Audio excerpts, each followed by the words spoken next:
chose a great song for our opening song for today because it is about the people who actually heard the Word of God and then actually had to take action. Whether it was Moses or Mary or even Martha making the tea, they had to take action. Earlier in the week, I was trying to suggest some walking songs for Peter and Jeff, and the only song I could think of was Nancy Sinatra, These Boots Were Made for Walking. And that probably wouldn't be very appropriate. It is very easy to talk our talk, but it is very difficult for us to actually walk the talk. And I think many of us know Christians who say they're Christian in word, but we don't really see it in deed. And I think that's the difference between religion and spirituality. To me, religion is about talk, talk, talk, words, words, words.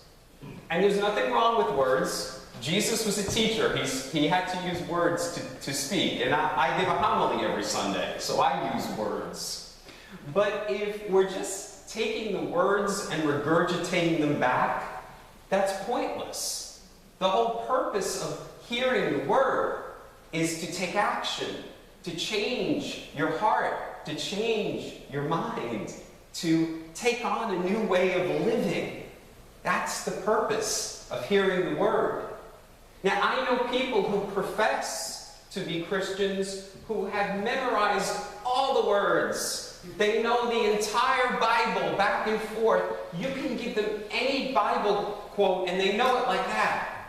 So they can say, 1 Corinthians 13, love is patient and kind.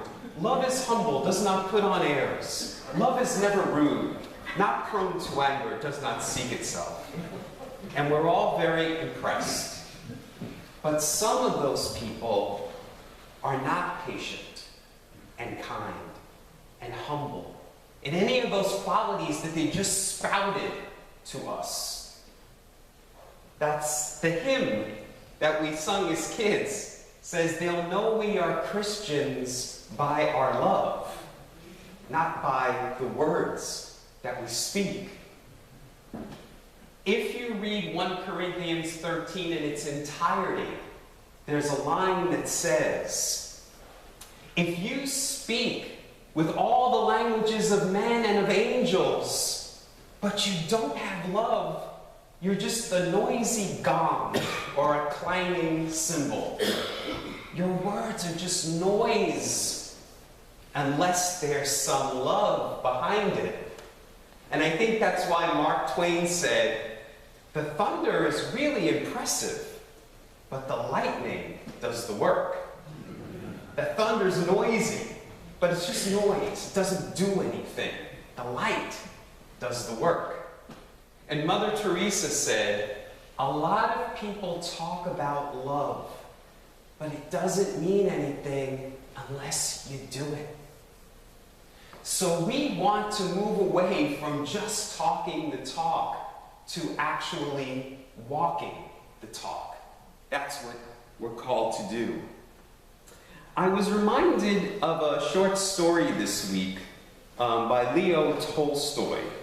And the short story is called The Three Hermits. And in this story, there's a Christian minister who's out in a fishing boat, and he sees a remote island, and he goes over to it. And there are three men living on this deserted island. And they're so hospitable and kind to the minister. And the minister says, do you know how to pray? And they say, well, of course we do. And they thank the sky, they thank the water and the Mother Earth. And the Christian minister says, oh, no, you're doing it all wrong. You're doing it all wrong. I'm going to teach you the prayer Jesus taught, the Lord's Prayer. And I'm not going to leave this island until I make sure you get it. So they practice it all day long. And finally they get it. And the Christian minister says, thank you, I'm leaving. And he goes in his boat and leaves them. Well, when he's out to sea, he hears noise behind him. And he turns around and he sees the three men. But they're not in a boat, they're walking on the water towards him. And they say, "Reverend, we forgot the words to that prayer. Can you teach us again?" And the minister breaks down and cries in his boat, and he apologizes, and he said, "You do not need this prayer." For he understands that they were doing what Jesus did, walking on water. And he who had the right words still needed a boat. We want to move away from the right way of praying. We want to move away from using the right words and taking the words and using them to change our lives. I think of how in the founding of this country, how the European settlers came here and felt a need to convert the Native Americans to Christianity. And the Native Americans have such a deep spirituality. They are so close to God. And we see that sometimes even today in some missionary work, unfortunately, where Christian missionaries go to countries where people already have a beautiful faith tradition. They already are connected to God. But those missionaries feel that they're praying wrong, or they're using the wrong words. That's just talking talk. Now, I will admit that I am a spiritual seeker who has gathered lots of words. I have a whole library, lots of shelves full of all these spiritual books. Words, words, words. And I just couldn't get enough. I just wanted to learn and know as much as I could. And then one day I saw a cartoon. And the cartoon showed two doors. And one door said heaven on it. And the other door said workshop to heaven. A workshop about heaven on it. And I thought to myself, here I am, I'm reading all these spiritual books, I'm attending seminars and workshops, but I myself was still living with worry and anxiety and doubt and fear and lack. So what good was all those words? What good were all those books and workshops and seminars if I wasn't actually using those words to change my life? This is what today's gospel is all about. The chief priests are men of words. They're using the right words, and they say to Jesus, "What authority do you have to teach people?" And I sometimes encounter this in a subtle way as an interfaith minister. When I meet Christian ministers, they will say to me, "So, what seminary did you graduate from? What degrees do you have? Do you have a Master's of Divinity? From what school?" As if the right school and the the right education gives you some authority to teach about the Christian life. And so Jesus, if you notice, doesn't answer the chief priests, but he tells that parable of the two sons. So there's one son who says the right words. "Oh, sure, Dad. Yeah, I'll do what you say." But he doesn't. Using the right words, but not taking action. The other son doesn't say the right words, but he actually goes and does the Father's will. And this is what Jesus says to those chief priests. "You're looking at these people hanging around me as being sinners and outcasts, but they're closer to God than you are. Because they heard the word, and they're actually changing their lives because of it. And you're standing there in judgment, in superiority, looking down at them as being wrong, when they are actually doing what God asks us to do." Now, you may be in the same boat as me. You've heard the word of Jesus, the words of peace, joy, and love, but maybe you in your life are not living peace, joy, and love. Maybe you're living worry and doubt and separation. So you have it here, but you're not living it.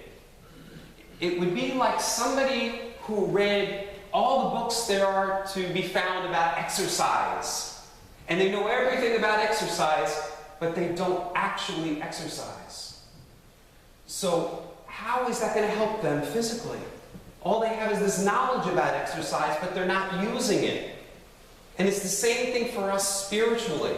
You can read the Bible, you can read all these spiritual books, you can hear me talk every Sunday, but if you're not living peace, joy, love, then you're not taking those words and putting them to use, putting feet under them, and actually walking the walk. Now, I want to conclude today by telling you about a woman who did just that. She literally walked her talk. And her name, or what she called herself, was the Peace Pilgrim. Now, some of you know I write a column for the Holland Sentinel newspaper once a month. And the column that's going to run in tomorrow's paper is all about the Peace Pilgrim. This was a woman, a middle-aged woman in the 1950s who decided, I am really going to walk my talk. I believe that God meets all of my needs, and that I don't need to worry or fear because God is always with me and provides everything. So what I'm going to do is, I'm going to sell everything I own, and I'm going to walk across the country all by myself. I'm not going to bring any money, I'm not going to bring any luggage, just the clothes on my back. And she said that when she needed to eat, food would be made available. And when she needed to sleep in shelter, it would be made available. Because she believed that God was the source of her supply. And Peace Pilgrim was right. She walked across the country 7 times. And never once was she without food or shelter. And along the way, she would pass out little leaflets of the things that she believed. And one of those quotes is my favorite. She said, when you align your beliefs with the way you live your life, then and only then can you find peace. So you have to take your talk, what you say you believe, and align it with your walk. And when I think about that, I do think of the cross. Because I think we have our beliefs, and then we have the way we live our life. And where they meet is that center. That's where we find our peace. Now, Peace Pilgrim's quotes have all been collected in a little pamphlet, which is she called it Steps to Inner Peace. And I like that because there's steps, and she was walking. And I have some copies of this on the back table. If you would like to learn more about her, you feel free to take one on the way out. But what I like about steps is that we're making progress. You may say, well, I can't walk the talk like Jesus did, or Mother Teresa, or Peace Pilgrim. I can't do that. But we're not looking for perfection. We're looking for progression. We're looking for some progress. That's why they call it a spiritual practice. Now, Jesus said, the people who hear my words and put them into practice are like the man who built his house on a rock. But the people who hear my words and don't put them into practice are like the person who built their house on sand. We know that when the storms of life come to us, and they're going to come to everybody if they haven't already, if you're not putting into practice what you believe, your house is going to be washed away because you don't have a strong foundation. And so let's not only talk our talk, but let's walk our talk. Let's put legs to what we believe. The good news is that none of us are doing this alone. We as a spiritual community are doing it together. And so I am privileged and honored to be walking the talk with you. Namaste.